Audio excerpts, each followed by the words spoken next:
welcome to the special broadcast. I'm Geeta Mohan and you're watching Race for 10 Downing Street.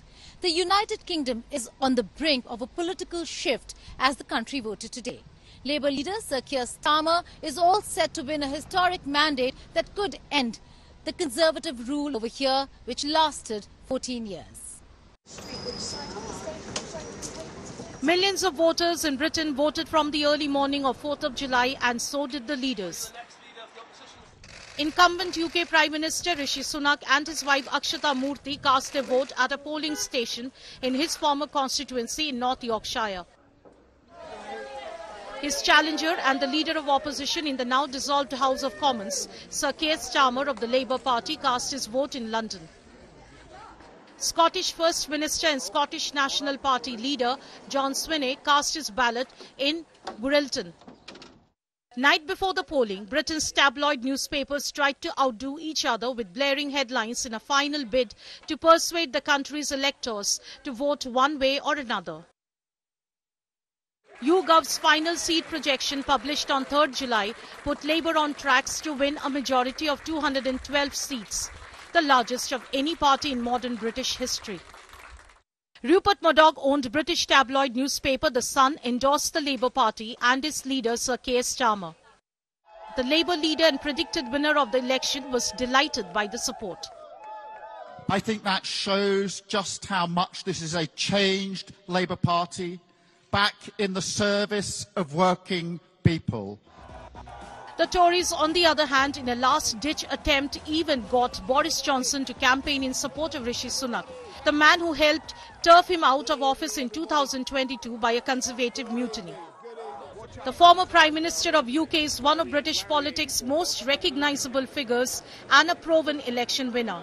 Yet, he has spent almost the entire campaign on the sidelines, having quit frontline politics in 2023. How grateful I am to all of you for everything that you've been doing over the last few weeks, and for coming so late tonight to this venue, way past Keir Starmer's bedtime. If you are slightly surprised to see me, if you're slightly surprised, I want to be absolutely clear that I was glad when Rishi asked me to help. Of course, I couldn't say no, and I'm here for one reason and one reason only, which is the same reason as all of you, all of us are here. We're here because we love our country. And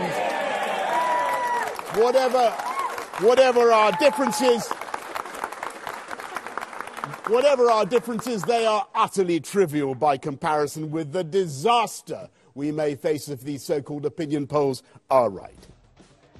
But on the night before the country voted, in a show of seemingly forgotten past acrimony between the two Conservative leaders, Rishi Sunak appeared after, but not alongside Johnson on the stage. Now, Boris is right to say now is the time for all Conservatives to come together to deny Labour that supermajority that Keir Starmer craves. We have 48 hours to save Britain from the danger of a Labour government. Conservatives are cornered because the man on the street is determined to vote for a change. I think a bit more stability, fewer of these, dirty politics from the Tories. So hopefully things get cleaned up a little bit. But I think it's, time for a change. Static. They have got to get out. We've got to get rid of them. 14 years is way too long. At this point, it doesn't even matter. But I mean, Labour obviously predicted to win. Personally, I prefer the Greens, but the Conservatives have got to go. They've just done so much damage, and they should have never even been there in the first place. And at this point, my anger is just not even, I can't even put it into words. It's been a whirlwind month and a half of campaigning in Britain.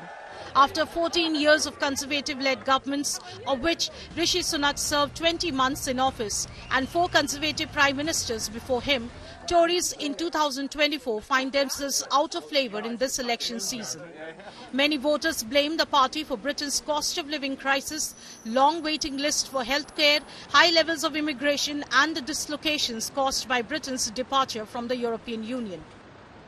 After so many years of being let down, taken for granted by this out-of-touch Conservative government.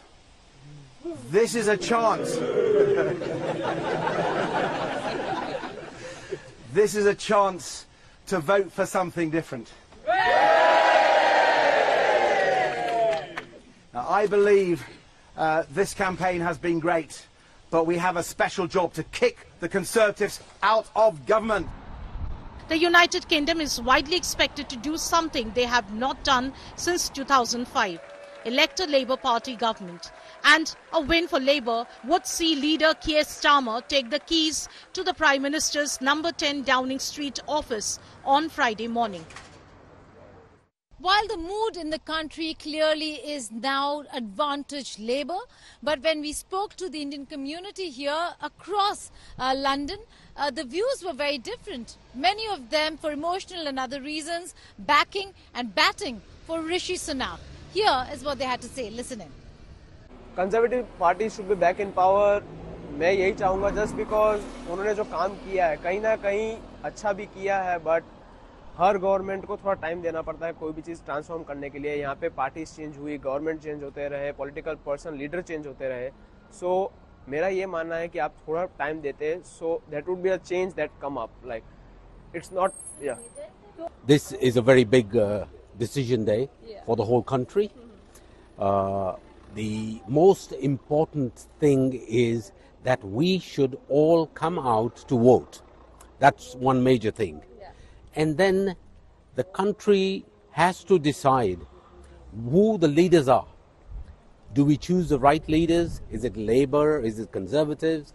Is it a waste of a vote? So what has Labour done for us? What have the Conservatives done for us? On my opinion, I think Conservatives have done us proud. They have taken us out of a very big situation which was a part of the whole world. That was take us out of the COVID situation. Yeah. They were there. इस बार exit poll के according तो यही लगता है कि हाँ labour party आएगी, but according to reports तो वही आने चाहिए. बट जो ऋषि सुनक हैं इनको अभी थोड़ा सा जो सिस्टम इनका है कि महंगाई ज़्यादा है और यहाँ पे अभी जॉब्स नहीं है स्टूडेंट के लिए और बहुत ज़्यादा स्ट्रगल करना पड़ रहा है, स्पॉन्सरशिप के लिए प्रॉब्लम्स आ रही हैं, तो उसके अकॉर्डिंग तो मतलब लेबर पार्टी आनी चाहिए. The youngest leader in British modern history became the Prime Minister of Great Britain in the autumn of 2022. Rishi Sunak was 42 years old. He not only is the first man of Indian origin to hold that position, but also the youngest occupant of 10 Downing Street in 210 years. Here's a report tracking the rising power of Rishi Sunak in the last decade. Born in Southampton in 1980 to Hindu parents of Punjabi Indian descent, Rishi Sunak became the third Tory Prime Minister since 2019's favourable mandate.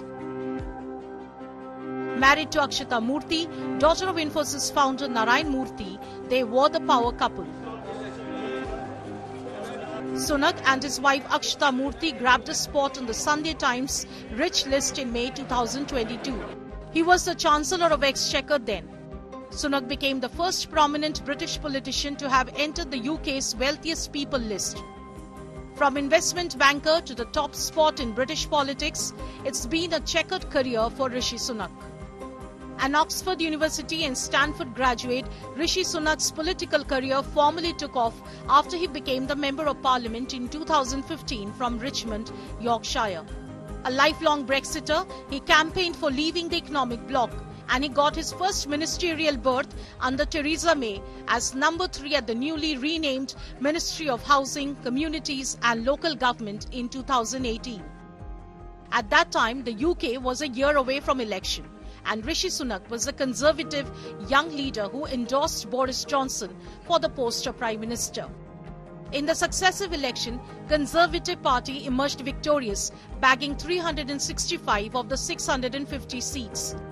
While Johnson continued as the Prime Minister, Sunak was rewarded with the job of Treasury Minister under then-Chancellor Sajid Javid. A year of power battle, later when Javid resigned, Rishi Sunak became the Chancellor of Exchequer or the Finance Minister. Delighted to be appointed, lots to get on with. Thanks very much. This made him the first minister of Indian origin to hold one of the highest offices in the UK government. Rishi Sunak was praised during the COVID-19 lockdown for his series of mini-budgets that introduced measures such as the furlough scheme that went on to save many jobs and businesses. Much has changed, but one thing has stayed the same. I said I would do whatever it takes. I have done, and I will do so. He was pitted as a clear favourite to succeed Johnson as the Tory leader. In 2022, Sunak faced awkward questions about his wife's finances after she confirmed she did not pay taxes on her foreign earnings. The public anger over Murthy's tax status was heightened by her husband's decision to increase payroll taxes at a time when surging inflation left Britons facing the biggest cost of living squeeze since records began in 1956. My wife has made her own statement about these matters. She's always followed all the rules, paid all the tax in the UK that is due, and paid tax internationally on her international investments. But she recognises this goes beyond just following those rules, so she's decided to pay both UK and foreign taxes on her foreign investments, and I fully support her decision to do so. Rishi Sunak survived, but he since has been scarred as being the privileged leader, disassociated with the struggle of the middle class. Soon after Sunak's personal controversy, political crisis erupted as criticism grew of Prime Minister Boris Johnson.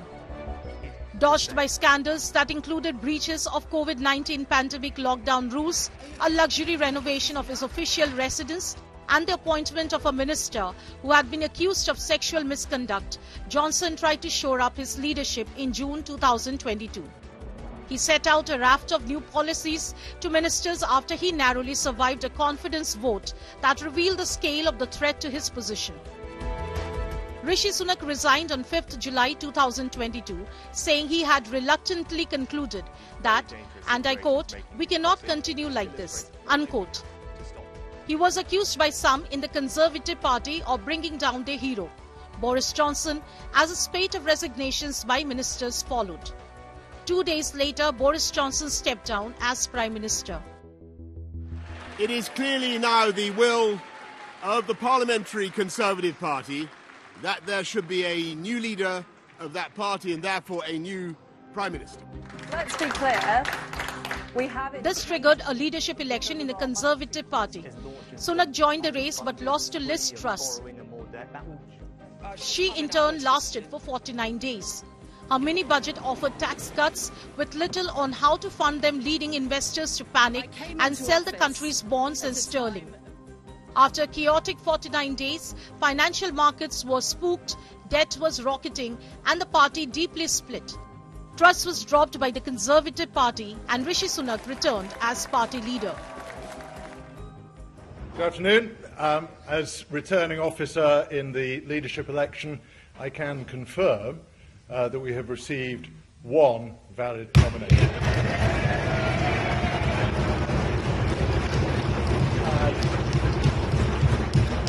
Rishi Sunak is therefore elected as leader of the Conservative Party. I know the high office I have accepted, and I hope to live up to its demands. But when the opportunity to serve comes along, you cannot question the moment, only your willingness. So I stand here before you, ready to lead our country into the future, to put your needs above politics, to reach out and build a government that represents the very best traditions of my party. Together, we can achieve incredible things. We will create a future worthy of the sacrifices so many have made, and fill tomorrow and every day thereafter with hope. Thank you. Rishi Sunak is therefore elected as leader of the Conservative Party. Rishi Sunak's appointment as Britain's 5th Prime Minister in 8 years was seen as a stabilising move, with its focus on fiscal prudence, a less antagonistic attitude to the European Union, and his success in restoring a power-sharing government in Northern Ireland. But with many of the problems he has tried to tackle, he has struggled to define what he stands for. In the next year and a half as the Prime Minister of the United Kingdom, Rishi Sunak emerged more as a stickler for detail than a big-picture man. We did it in COVID and we will do that again. He even tried to turn things around by reshuffling his cabinet 7 months before he announced elections. It saw the return of former leader David Cameron and the sacking of former Interior Minister Suella Braverman. The ministerial reshuffle followed growing criticism of Braverman from opposition lawmakers and members of the governing Conservatives, enabling Sunak to bring in allies and remove ministers he felt were not performing. Welcome, especially a warm welcome to those for whom it's their first cabinet, and also welcome to those for whom it may not be their first time. Lovely to have you all here.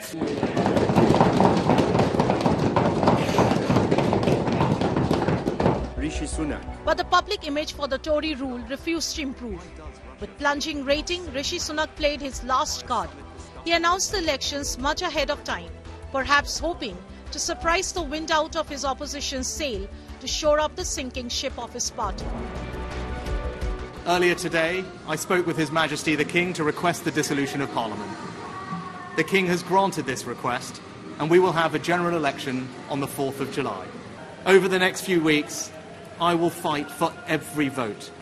I will earn your trust, and I will prove to you that only a Conservative government led by me will not put our hard-earned economic stability at risk, can restore pride and confidence in our country, and with a clear plan and bold action will deliver a secure future for you, your family, and our United Kingdom.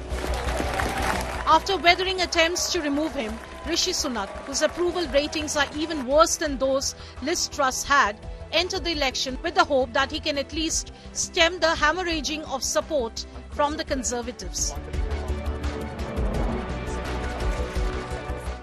That's all we have in this edition of Race for 10 Downing Street. We'll be back with a lot more news from Britain after the results are declared. Stay tuned for all the latest updates here on India Today. Goodbye and take care.